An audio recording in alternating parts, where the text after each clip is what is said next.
5 pangalan, 5 mukha na naging laman ng mga balita ng taong 2024. Mga personalidad na top 5 sa usapan, mapa-local o international man. May bumuhay sa love for love teams ng mga Pinoy at nagdala ng next level kilig sa big screen. May naghari-harian ng mahabang panahon gamit ang maskarang siya ang appointed son of God. Habang tinatago ang mga kwento ng umunoy pang-aabuso at pagkakamaldaw ng yaman. Habang ang isa pa, pinagdidiin ng siya ay Pilipino. Pero nung tanungin kung saan siya sa Pilipinas pinanganak, hindi ko pa maalala, Your Honor, ang naging sagot. Meron din namang nagbigay ng sagot na nagmarka. Sabi nga niya, "She may not like the content of my answer, but I am answering."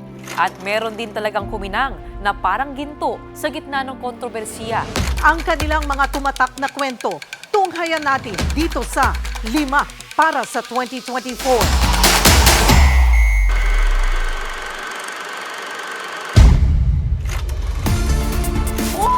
Ninyo, patayin mo si BBM. Lumaki po ako sa farm. Baka totohanin ko yung sinasabi niyong pindutin ko yung vibrator ng sanlibutan. Hindi naman siguro masamang humingi ng isa pang chance. I'm sorry, but I don't give second chances. Mga kababayan, nanalo po si Carlos Yunus Gold!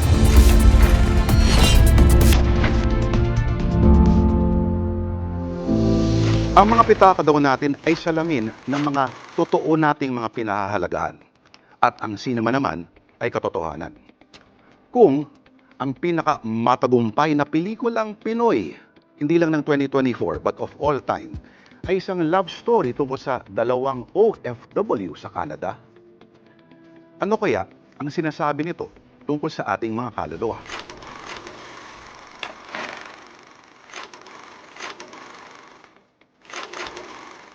Sa panahon na ang presyo ng ticket sa sinehan ay halos katumbas na ng isang araw na sahod, ang tumabo ng 1.4 billion peso sa takilya ay tunay na pambihira.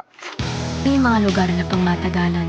5 taon nang nakaraan, ang may hawak ng record para sa pinakamalaking kinita na pelikula sa ating kasaysayan, sa 880 million pesos ay isa ring pelikula tungkol sa mga OFW sa Hong Kong. Sa katunayan, sila rin mismo ang mga karakter ng Hello, Love Again. Nagtatrabaho ako. Nasa ibang bahagi nga lang ng planeta. Mas bata, mas puno ng mga tanong at pagdududa, pero sinusuong pa rin kahit anong hamon pa ang itapon sa kanila ng buhay. Ano nga ba ang sikreto? Dahil ba maraming nakaka-relate sa pelikulang ito? Dahil ang kwento ng modernong Pilipino ay kwento ng pangangailangan na iwanan at mawalay sa mga mahal sa buhay para lamang sila ay mabuhay. At maraming nakapansin kung sa unang pelikula ay may pagpipigil pa raw itong si Catherine Bernardo, sa 2024 sequel ay mas bigay todo na raw ang acting nito. Dahil ba pag umiyak si Catherine ay hindi lamang humahatak mula sa pinagdaanan daw sa totoong buhay, kundi isinasa pelikula niya ang bawat luhang tumulo sa mukha ng bawat Pinay na kahit may college diploma pa, nagpupuyat pa rin bilang kasambahay. O may kinalaman ba dito na sa Hello, Love, Goodbye ay hindi sila nagkatuluyan? At kahit anong mangyari ay hindi naman pwedeng hindi magkakatuluyan sila Joy at Ethan. Sa panahon ngayon, gaya ng pagiging viral ng anumang bagay, hindi mo na raw pwedeng planuhin ang pagiging blockbuster. Dahil wala namang kasiguraduhan yung dati mga estratehiya. I want mom and dad to be happy forever and ever. Exhibit A. Noong 2023 MMFF, walang umasa na magiging hit ang isang maliit na inspirational family drama na pinagbibidahan ng, sabihin natin na, hindi na bata na mag-asawa. Sa 924 million pesos na kinita, ang Rewind ang naging highest grossing Filipino film of all time. At ang nagpaluha din kay Senador Bato de la Rosa. Walang araw na hindi ko inisip na sana man. Pero hindi man lang umabot ng 1 taon ang box office record ng Rewind nang binasag nitong Oktubre lamang ng ikalawang palabas sa pinagbidahan ng pangsine lamang na tambalan ng Catherine Bernardo at Alden Richards o ang Kath Den. Ilang beses nang napatunayan, hindi rin naman lahat ng pelikula tungkol sa Filipino diaspora ay pinipilahan at hindi naman lahat ng may sikat na tambalan, whether pampelikula lamang o pangtotohanan, pumapatok sa takilya. Sabi ko, hindi ako magiging mahina. Pero nandito ka na naman. At nandito na naman ako.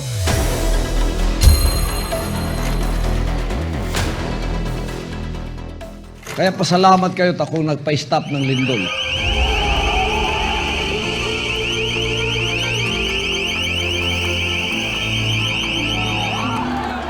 Mahalin mo o kainisan mo, sambahin mo o ikulong mo. Malalim ang mga emosyon na hinuhugot sa atin ng isang Apollo Carion Quiboloy, ang self-appointed son of God, new owner of the world, tagapigil ng mga lindol at mga TV network na walang prangkisa. Pero sa taong 2024, siya rin po ay akusado sa kasong sex and human trafficking, money laundering, immigration scamming.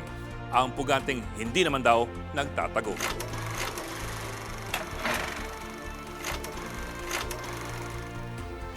Ako namamahala ngayon sa new creation. Malayo nang narating ni Apollo Quiboloy mula nang itatag niya ang Kingdom of Jesus Christ noong 1985 kasama ang 15 disipulo. Ang dating simpleng pastor, ngayon, depende sa inyong mathematics, meron na raw 8 milyong disipulo, mga higanting koliseo, eskwelahan at simbahan, mga eroplano at helicopter na pinapahiram lamang kung kanino, gaya ni nooy Mayor Rodrigo Duterte. Taong 2016, inamin pa ni Duterte na nireguluhan pa siya ni Quiboloy ng 3 pirasong lupa at 2 mamahaling sasakyan. Ganun-ganun lang. At napakalawak daw ng kanyang kapangyarihan at impluensya. So I am the new owner of the world. Ang kanyang impluensya, mas lalong ramdam, hindi sa kalikasan, kundi sa politika. Hinahamon kita Quiboloy, pahinto mo nga ako daw siya. Napahinto mo pala ang paano eh, lindol eh. Apakayabang niyo pala eh. Kailan mo ba gustong mapa-stop ang probinsyano? Ikaw, pwede ka. Kailan mo gustong i-stop? 1 buwan, 2 buwan, 3 buwan, 4 na buwan? Baka sa 4 na buwan, hindi lang yung probinsyano may stop.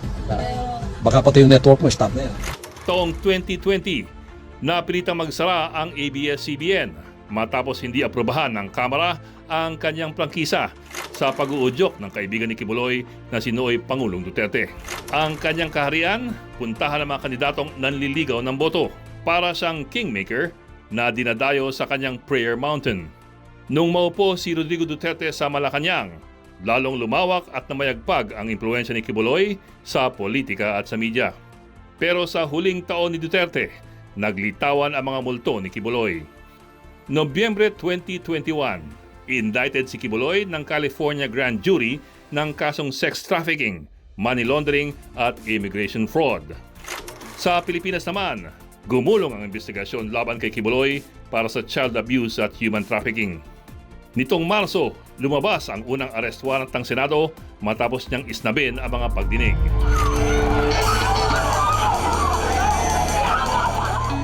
Abril 2024, naglabas na rin ng warrants of arrest ang Pasig at Davao Regional Trial Courts laban kay Quiboloy. Pero hindi siya mahanap. Giit ng kanyang abogado, hindi naman siya nagtatago, hindi lang siya makita. Agosto 24, nag-mobilize ng ilang libong pulis ang PNP para sa siege ng KOJC compound sa Davao City. Nagpasok pa ang PNP ng human detectors para ilocate ang pugante na nagtatago raw sa mga underground tunnels. Ang anak ng Diyos, hinanap na parang kayamanan ni Yamashita. Setyembre 8, sumuko na rin si Quiboloy. At sa isang iglap, nawala ang misteryo, nabura ang mga imahe ng kabanalan. Sa kanyang unang paglabas sa media, balot na balot siya na parang ninja. At bago matapos ang taon, ang tinaguriang kingmaker ng Davao City napadpad na lang sa piitan sa Pasig. Sa Pilipinas, hindi naman si Quiboloy ang unang nagpahayag ng labis na kabanalan o unang nagpresentang tagasalba ng sanlibutan. At hindi lang naman siya ang nagpilit maghalo ng pulpito at ng politika. Pero sa taong 2024, si Quiboloy ang paalala sa ating lahat na mahirap asintahin ng langit kung ang paa ay nakalubog sa putik.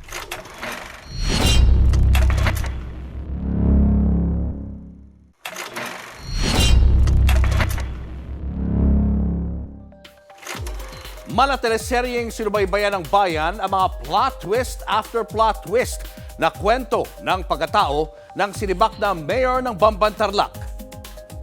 Siya si Alice Go sa mundo ng Pogo.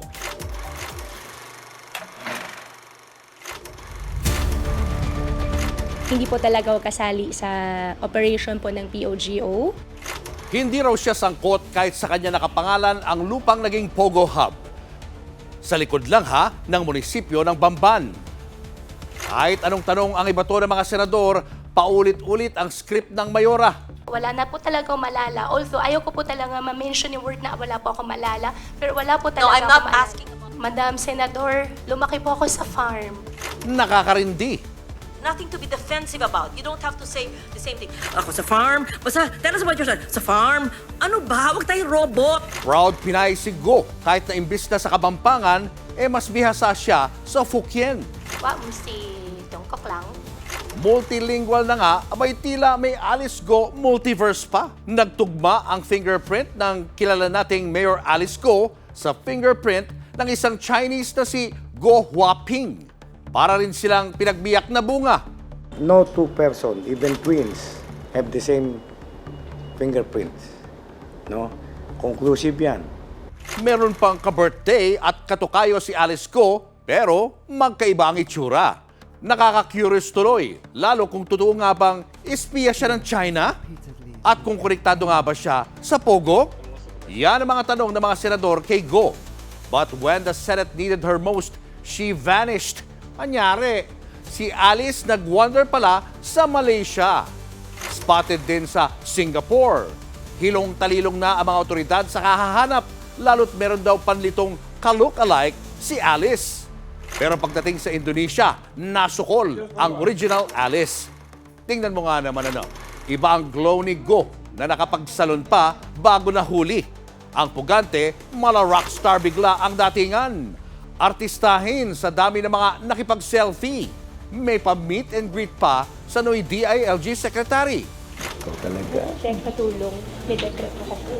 Nakatatak sa 2024 ang pangalan ni Alice Go. Naging laman din siya ng mga balita abroad. Pinulutan sa social media. Ginawang katatawanan ang baluktot niyang dila. Isinilang ang lumaki ako sa farm memes. Sa kabila niyan, hindi nakakatawa ang mga alegasyon kay Go. Mahaba-haba pa ang kanyang laban. Seryoso ang epekto ng Pogo sa bansa. Pogo is a monster. I leave your fate, Ms. Go, up to the courts. And I look forward to the day you face justice. She may not be our choice for top newsmaker of 2024. She may not even make it to Oxford's New Word of the Year. Pero si Vice President Sara Duterte lang ang bukod-tanging nag-international headline sa lahat ng mga personalidad na tumatak nitong 2024. Bihira tayong makakita ng Vice-Presidente na pinagbabantaan ang buhay ng Presidente ng lantaran habang naka-live sa Facebook.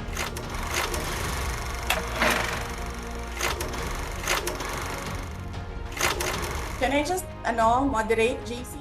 Sa gitna ng dilim, biglang nagpa-preskon ang Vice-Presidente. Mahinahon pa sa umpisa. I did not even know na pinapaalis ako. Ang sinabi lang sa akin, papatayin ang kuryente. Napa-overnight si VP sa batasan para damayan ang kanyang Chief of Staff na ipinadetain ng mga kalaban sa Kamara. Okay lang napatayan daw siya ng kuryente, pero habang lumalalim ang gabi, lalong sumasabog ang bibig ni Sara Duterte. Hindi mo pala gusto ginagawa mo eh. Hitik sa malulutong na soundbite ang gabing yon. Hindi lang niya pinagbantaan ang Speaker of the House, ang Presidente at ang First Lady. Galing mismo sa kanya, meron na siyang kinausap. May kinausap na ako na tao. Sinabi ko sa kanya, kapag pinatay ako, patayin mo si BBM, si Lisa Araneta at si Martin Romales. No joke. No joke. Bago ito, nasabi rin ni VP na toxic na ang kanyang relasyon sa kanyang dating ka-uni team. Gusto ko tanggalin yung ulo niya ba? Imagine myself cutting his head. Dati nang nakitaan ng bagsik si Sara Duterte. Bagong mayor si Sara ng Davao City nang patikimin niya ng kamao ang sheriff na nagpa-demolish ng mga informal settler. Nitong 2022 presidential elections, tumandem si Sara kay BBM kahit tutol na tutol ang tatay. Ang suwail na anak, pasaway na bise ngayon ni Pangulong BBM. Gusto ko lang tapusin nyo na yung show ninyo dyan sa House of Representatives para makabalik na kami sa trabaho namin. Kasuhan man nila si Inday, di kasuhan nila. Hindi naman makulong yan. Hindi talaga papakulong yan. Kasi patayin mo yan, mag-uwi ang Davao yan. Headlines ng halos lahat ng foreign news mula CNN hanggang BBC at New York Times ang hindi pangkaraniwang pagbabanta ng Vice Presidente ng Republika ng Pilipinas. Inspirasyon rin ito ng sandamakmak na meme. Pinaghalong national security issue at katatawanan ang naging eksena sa isang madilim na silid sa batasan. Pumalag ang Pangulo. Ang ganyang kriminal na pagtatangka ay hindi dapat pinapalampas. Yan ay aking papalagan. Nagpaliwanag o nagdahilan ang bise. My question now to the administration, is revenge from the grave a crime? They have to kill me first. So now they can't kill me anymore unless they want to die. Iniimbestigahan na ng NBI ang banta sa buhay ng presidente. Pati na rin ang sabi ni VP Sara na siya rin may banta sa kanyang buhay. Pero hindi na sang-ayon si Pangulong BBM na ma-impeach o mapatalsik si Sara. Papalag pero hindi raw patola. This is not important. This does not make any difference to even one single Filipino life. So why waste time on it? As far as I'm concerned, it's a storm in a teacup. Para kay PBBM, si Sara ay bagyo sa isang tasa. Malaking bagay, maliit na problema. Hindi pa ito tapos. Abangan na lang natin ang mga susunod na pasabog at drama sa pinaka-maiinit na politika serye ng bansa. This country is going to hell because we are led by a person who doesn't know how to be a president and who is a liar. Sir, have you reached the point of no return, you and VP Sara, sir? Never say never.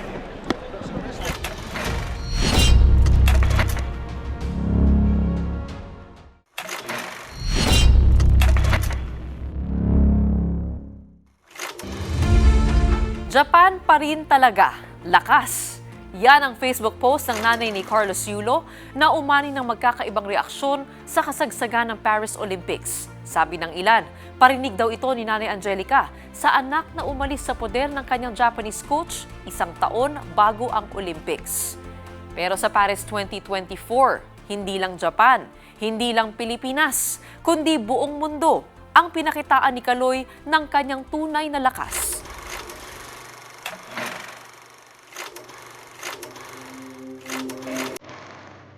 Ilang beses na ba kayong na-in love?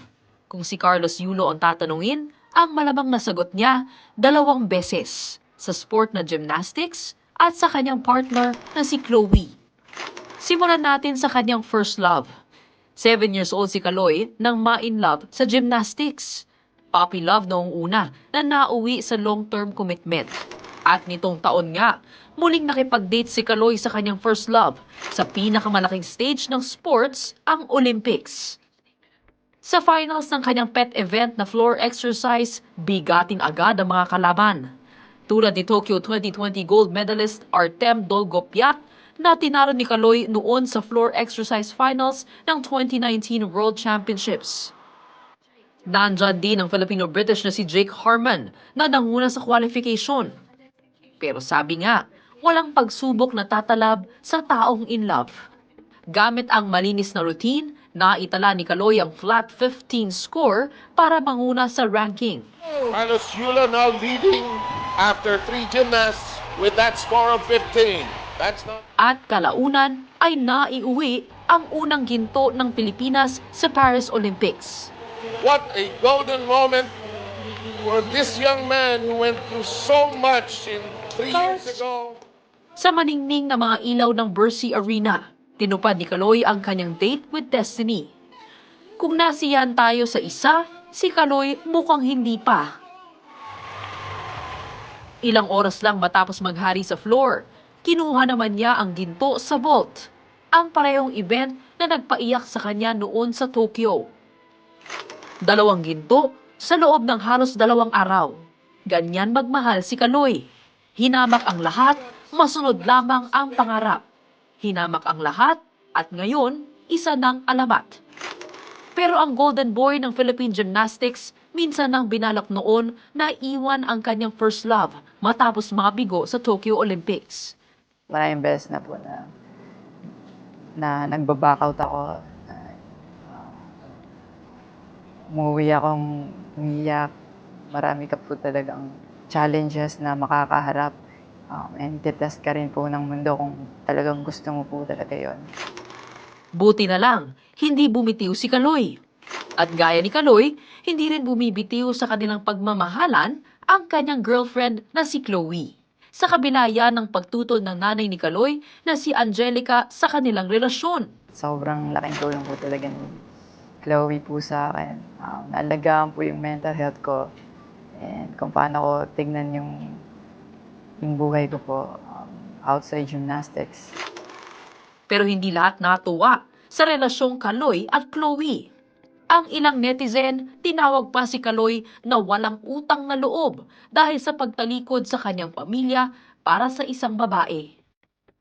May iba naman na suportado ang desisyon ni Kaloy. Sa isang TikTok video, sinagot pa ni Kaloy ang mga sinabi ng kanyang ina tungkol kay Chloe. Sabi niya po nagsimula daw yung hindi namin pagkakaintindihan dahil kay Chloe daw po. Opo, totoo po yun. Dahil ever since unang-una pa lang, ayaw niya na kay Chloe kahit hindi niya pa po nakikita or nakikilala in person. Pero sa lahat ng ito, hindi nalimutan ni Kaloy na magpasalamat sa lahat ng sumuporta sa kanya, kasama na ang kanyang pamilya. Aminado si Kaloy na nagkamali siya.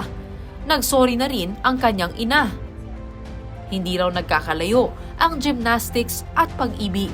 Sa paanong paraan, pareho silang mahirap, ipanalo at ipaglaban.